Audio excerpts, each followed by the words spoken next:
blogging, right? Blogging. So 1995, worked on my first website for a client with two partners. Pretended we knew what we were doing. We didn't. There were 3 million web users, and 1.5 million people were looking at our website. That was half the web. Nobody has numbers like that now.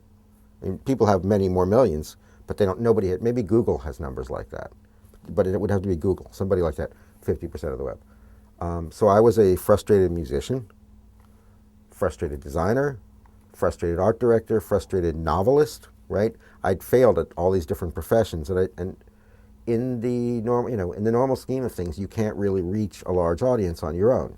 You can tour as a musician, but people won't come to see you if you don't have a major record deal. At least that was when I was doing it. That was the problem. If you're Joan Jett, you go out there anyway, and you make it, and she was awesome. But a lot of us went out there and didn't make it. And then, I was a journalist, but I was starving. I'd written fiction, but I couldn't get a publisher. So I was basically a very frustrated creative person working in advertising. And even there, I'd have a great idea and the client wouldn't buy it. I kept honing my persuasion skills to try to, but you can only be as good as your client. Or I had a great client and had a great campaign and the client bought it, and then the client said, we just want to see it with a different font. And the creative director said, no, the meeting's over. I had no control over my creative product, and I had no control over trying to reach an audience. And then in 1995, I made a website, and half the web came to see it. And I thought, man, that's it. That's what I want to do. So I started my site, Zeldman.com, immediately. And I thought I had to be an entertainer at first. So I didn't blog right away. At first, I made this thing called Pardon My Icons, which was sort of a parody of all the horrible icons that were out there, but it also looked kind of like, it was kind of Warhol inspired. It was really, the idea was to, everyone could use them, and all the early forums, people would use them, and it was huge. I did an ad graveyard where basically any ad that got killed that was funny, you could publish there. But I started writing a page, which, we hadn't figured out information architecture yet or anything, like I said, so I called it coming.html because I would write about things that were coming to the website soon.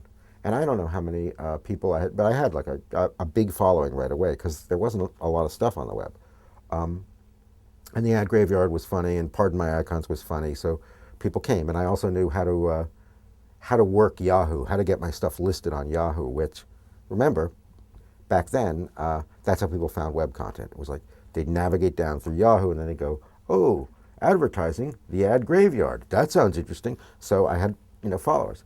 And the page where I talked about what's coming to the website next, I started talking about other content on the web and what content on the web should be like. I wrote a tutorial called Ask Dr. Web about how to do web design because I thought, man, this HTML is so cool and it's so easy. Everyone will learn it and everyone will be a web designer.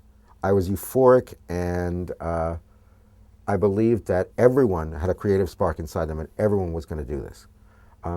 Eventually, a lot of people did, but they had to have, it took a generation of blogging tools and even Twitter for people to finally go, oh, okay, the barrier's low enough. I thought HTML was a low barrier, but I guess I was more motivated. But anyway, I started writing about other content on the web, and then of course and what good design was on the web and what I liked and things I thought were cool, and so then I realized, wow, this page about what's coming to our website, that's kind of a cool thing. I should keep that going. And then started the magazine, A List Apart, and so started writing about what we were doing there. And I don't know. So I just started doing it. At some point, I feel kind of lazy. At one point, I was blogging prodigiously in the late '90s, and I was getting like millions of page views because I was like one of the only people writing about web design, and I was always writing about web design. That's exactly what I wanted to see happen. Now it's happening, and if you're a very motivated writer and you write about a topic that clicks with some portion of the public, you can make a living that way. Deuce, right? Her website, she just writes about her family in this wonderful, funny way. 30 years ago, she might have had a women's column in a newspaper about her funny family or something, right? And it might have been syndicated, and she might have equally made a good living. But now she doesn't have to look for a publisher. So to me, blogging all this independent publishing, which is what I used to call it, what was exciting about it was you don't have a room full of publishers going, we don't think people will buy this. You just put it out there. And I think the mistake some people make when they start blogging or start publishing independent content, if they don't gain traction right away, if they don't get a big payoff right away, they stop, and that's a mistake.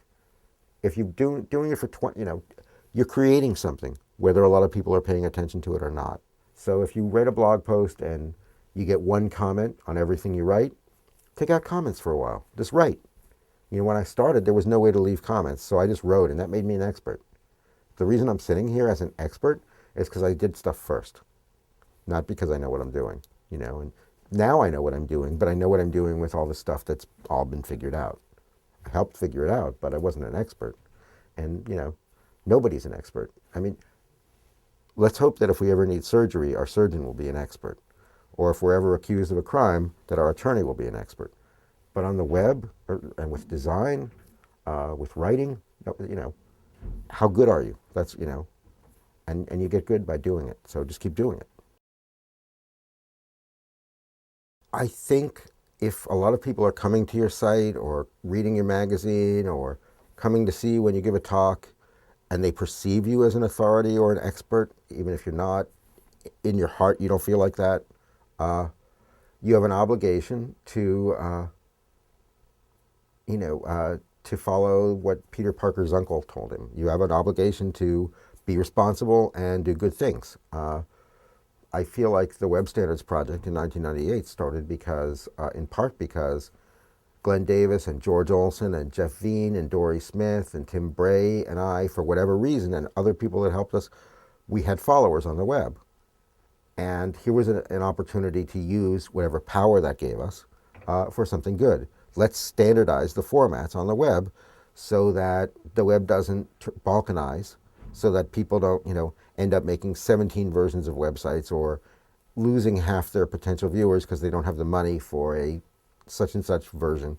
So that was an opportunity to use our power for good, and I really believe in that. So the authority thing, the perception that other people have that you're authoritative or that you know what you're doing or that you're an authority, if most of the time you're respectful and you spend most of your time listening, but occasionally when the client's really wrong or when you feel like something's very important, you just step in and say it straight, right? You say, here's the research, here's why we think that won't work.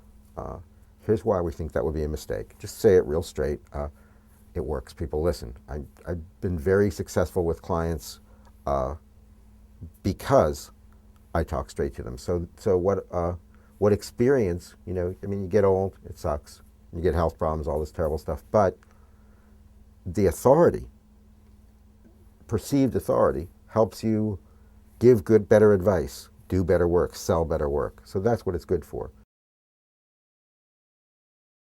I have never understood why some sites encourage brilliant comments and some sites encourage awful comments. There are all kinds of ways of dealing with that. Slashdot, right, the open source community, Linux community, magazine's been online forever. The readers write the content. They call that Web 2.0, but Slashdot's been around since like 97, 96. But since not everybody is a good writer or not everybody has an intelligent thing to say, they use a system of karma points to raise and lower comments. Derek Pwazik, who created Fray.com, which was one of the first really beautiful independent content sites, he basically had great writers write stories and illustrators come up with illustrations for that story, and he art directed every article in the magazine to show that you could do art direction on the web, and then he encouraged people to comment. It was an intelligent magazine, beautifully art directed, beautifully written. As a result, the comments were pretty good. He didn't have to do too much policing. With a magazine like A List Apart, right, our magazine for web developers that's been online since 1998, for the most part, our community is pretty, they read the magazine a lot. They have They're respectful, they're professional, and because it's a magazine for standards-aware web design professionals and web, information architects and such, most of the discourse is fairly civil. And it's an international community, but that doesn't seem to be a problem. We're lucky that a lot of people speak English and write English, but there are certain things that we publish where we know we're going to get some bad comments. For instance, anytime we write an article recommending something that the magazine itself doesn't follow, we know we're going to get at least 24. I find it ironic, I find it ironic that the author advocated a black background while this website has a white background.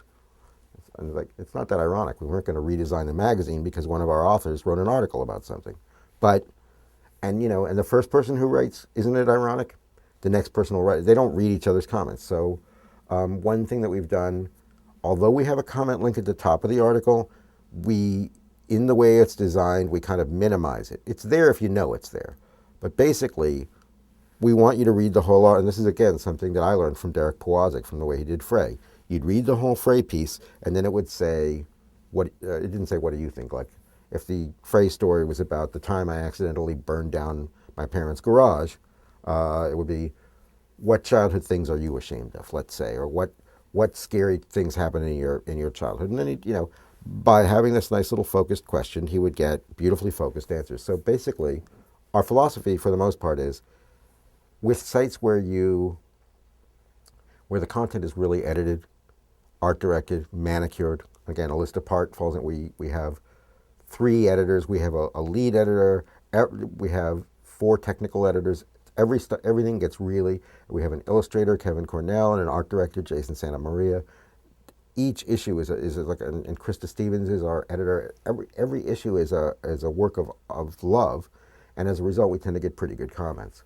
If you've got a blog where you publish every 20 minutes, and you publish kind of rowdy or controversial things, you're going to get a lot of dumb comments, but maybe you don't care. Maybe that's part of the fun for you, or that's part of the draw. So if you're writing a website about people in Silicon Valley and the lifestyles of people in Silicon, let's say you have a blog about that and rumors about who's getting fired and fired. You're going to get a lot of comments. You're going to get a lot of readers. The comments may not be great. You don't care. Some kinds of communities are self-policing. There's Metafilter, which is a really old group blog by Matt Howey created. It's been around since like the 1998, let's say, 1999. And the community there is so passionate about the site and feels so much like it's their voice that they police themselves, and they're pretty good about if someone comes in and is making trouble, getting that person out of there. In other sites, you need a moderator. If you're doing a community site for the high schools of Chicago or the high schools of New York, you might need a professional moderator to come in once in a while and check. If you're going to have discussion stuff out there, you need to make sure that you have a community. You don't want to just set up discussion apparatus and then not either feed it content or have a moderator or something. You've got to. It takes love and care, And there also needs to be there should be a need for the site. There's a site called Twitter, as I'm sure you know. When everyone first uses it, they can't figure out. It seems like the dumbest thing they've ever seen, and 6 months later, they're addicted to it. Right? There are some other sites that compete with Twitter, but they can't get much traction because Twitter already exists. And maybe maybe they did something better than Twitter or added some features or something, but it wasn't a compelling reason. There's a small community, but not a great community. You need to have a reason to exist, and people need to feel like they're part of something larger than themselves, and then they'll play nice. There are some wonderful. There's a self-policing website out there, a community site for where teens, lesbian. Gay teens discuss their sexual feelings and their sexual problems with each other, and it's an open forum. And you would think that it would be spammed, and you would think that it would be filled with garbage from hate groups. It's not. It's a beautiful website that's fully self-policing from the members. So without even, and they don't need karma points or anything else. They take care of their community. So It really, if you build a real community, you'll have something that works.